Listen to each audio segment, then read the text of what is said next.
AMD is in a strong bearish trend. Yesterday, the 16th of June 2025, the stock gained 8.8%.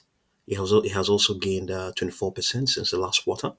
Yesterday as well, Piper Sandler raised its price target to $140, and they expect a Q4 recovery in the company's GPU business, with trading volume surpassing 76.5 million. The company also secured a $10 billion deal in Saudi Arabia, boosting its stock amid rising investments in AI and data centers, crucial for growth after U.S. Export controls. At the same time, as well, there's also an indication that it unveiled its MI350 series chips, claiming 35 times faster performance than earlier models. And this chip outperforms NVIDIA's Blackwell 200 and Grace Blackwell 200 in inference and AI training tasks. Okay, so that's some positive. So the stock has been facing an immense amount of challenge since early this year. It has not been able to break through the resistance at let's see 100, and that resistance is basically from okay. There, let's go all the way back. That resistance is that resistance is at 123. From 123, it has a stunt resistance has to break through from 123 to towards I would even say towards 123 towards let's just put it modestly, 123 to 150. If it does break through that, then we're looking at the prospects of getting to 169, 123 to 150. We can see a couple of resistances there. It's a thing. The stock couldn't, there was an attempt to rally on the 9th of June or 10th of June. It couldn't, yeah, it was just exactly that 123 as well. So I would even say crucially between just right around 123 all the way towards 123 all the way towards 136. If it can't break through that, then we're looking at the very decent probability of it, testing 146, 146, 161, 170. All of those will become a lot more realistic. The probability of it printing these prices 146.44, 161.25, 170.40. The probabilities are quite high. We can even just quickly have a look of it testing. Okay, I think it's going to be a bit complicated because I have indicators there. But let's see now this projection here that is not in play. It is I think it's 130, 131 or thereabout. So that we can just quickly have a look and see what the probability of it breaking through that will be. Just a random check, a cursory check, a casual check, if you like. We have this is where you find the moving averages. This second panel here. If that the first, especially the first, we're just going to go. The first moving average is the 10-day moving average, so we'll just consider that first. And indeed, you can equally consider all the other moving averages if you like.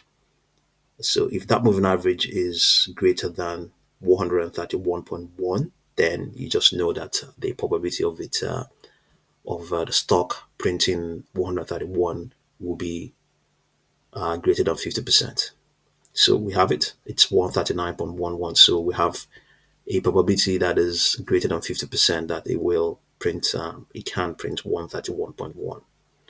Even all the other moving averages are also greater than 131. So if you want to compound them, if you have any formula that you can use to aggregate them, even if you don't need to aggregate, you can just clearly see that on all time frames. Yes, on all time frames, the probability of it printing 131 is greater than 50%. So that's a good thing. That's a positive. So based on, I think this is based on what happened previously. It has. It has, and bear in mind that algos are trading a lot this time around. So these things matter a lot. These things matter a lot. So they're digesting these moving averages. They really matter. By the time these algos see this, they calculate this and see, well, probability of it doing this is there. It's greater than 50%. When any good news comes out, you can see the stock breezing through all these resistances. Let's see now. All the other ones, let's see which other one we have. 136. Yes, as well. The probability of it printing 136 is greater than 50%. Going up as well. What of this? 142. 142, we have, okay, it's not so strong, less than 50%. But remember, there's also another set of readings here. Yeah, also not that strong as well. So okay, we have to. There's a consolidation that happened there, so that's a resistance there. That's why I mentioned up to $150. Yeah. Okay. Okay, we have one set of values here. They are greater than 142.77. So, but we already had that two or three values that are less than. So we're not out of the woods yet, and it's not significantly. This third value is not significantly higher than those other two values. Okay, let's see now. We have 150. Okay, greater now. Let's see now. This is greater. I think by the time you sum up these three values that are greater than the other two or three, then yes, probability of it printing 142 is there. So it's looking good. If it gets through there, that 142, I think there's a good chance it can print 146 and go on and challenge 170. So yeah, let's see how things go. Fingers crossed. Fingers crossed. Things are sounding good. I think the most positive of them all is that it's cheap. Is outperforms NVIDIA's B200 and GB200 in inference and AI training tasks. That's a positive. So that's an opportunity. That's an opportunity for a fresh ground, for fresh. I mean, for portfolio diversification. Even though some might argue that diversification is not exactly that fantastic as such, but we want something fresh as well. AMD hasn't demonstrated anything. It's still at 126.39 and hasn't really done well.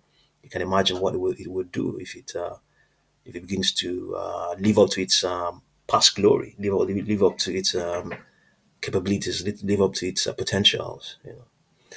Yeah. So okay, so see what you make of AMD stock, and thank you very much for watching this video.